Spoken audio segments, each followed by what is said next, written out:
बच्चे के हाथ पर 100 रुपल्ली रख कर गया है। मेरे हाथ में किसकी कहानी है नहीं पता, लेकिन जिसकी भी कहानी है ना, दिल रोने लगा है सुनकर। परदेसी की कहानी है। 10 साल हो गए थे परदेश में काम करते हुए। पहला साल कर्ज उतारने में और दूसरा तीसरा साल बहन की शादियों की भेंट चढ़ गया। चौथे साल कुछ करके आने का सोचा तो पापा की तबीयत खराब हो गई, नहीं आ पाया। यहाँ तक कि पापा दुनिया छोड़कर चले गए तब भी नहीं आ पाया। बूढ़ी माँ घर में अकेली थी। आने का सोचा लेकिन कोई बचत नहीं थी, तो फिर परदेश से हिम्मत नहीं हुई कि इतने साल परदेश में रहकर खाली हाथ कैसे जाऊं।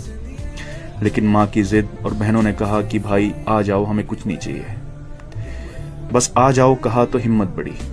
कुछ उधार लिया, कुछ पास था जिससे टिकट करवाया और वापस ये सोच कर आ गया कि अब कोई बड़ी जिम्मेदारी तो है नहीं, यहीं पे कुछ कर लेंगे। आने के दूसरे दिन बहन से मिलने गया। बहन बच्चों वाली हो चुकी थी। आते वक्त भांजे के हाथ पर 100 रुपए रखकर वापस हुआ। दूसरी बहन के यहाँ पहुंचने पर पास के पैसे भी खत्म हो चुके थे, लेकिन ये उम्मीद थी कि ये बहन ज्यादा नजदीक है, कुछ नहीं बोलेगी। वहां से वापसी पर भांजे के हाथ पर कुछ नहीं रखा और जब घर पहुंचा तो माँ ने बताया कि एक बहन का फोन आया है। बहुत बड़ा दिल चाहिए यार ये सुनने के लिए। एक बहन का फोन आया है कि इतने साल बाद परदेश से आया है और मेरे बच्चे के हाथ पर 100 रुपल्ली रख कर गया है। इतना तो हम फकीरों को दे देते हैं। दूसरी बोली, मेरे बच्चों के हाथ पर 10 रुपल्ली भी रख कर नहीं गया, ससुराल में मेरी नाक कटा दी। ये सब सुनकर मैं सुन्न रह गया और अब अपनी 10 साल की कमाइयों का हिसाब लगा रहा था।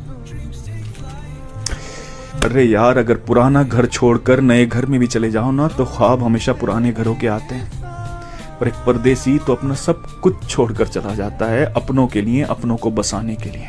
लोग मेहनत करके पैसा कमाते हैं, लेकिन परदेसी मेहनत के साथ साथ अपनी उम्र को बेचकर पैसा कमाता है।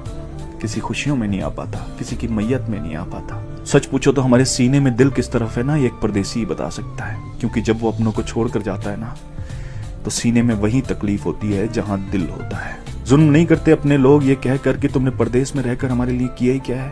अरे कसम खुदा की, अगर तुम्हें एहसास हो जाए, अंदाजा लग जाए ना कि उसने परदेश में रहकर तुम्हारे लिए क्या किया है, तो इस जुबान को कटवाना पसंद करोगे, लेकिन कभी उसकी कुर्बानियों के खिलाफ बोलना पसंद नहीं करोगे। सच कहते हैं जिसका दर्द होता है उसकी तकलीफ को सिर्फ वही समझता है। परदेसी का दर्द सिर्फ वही समझ सकता है जिसने अपनों के लिए अपना घर छोड़ा हो।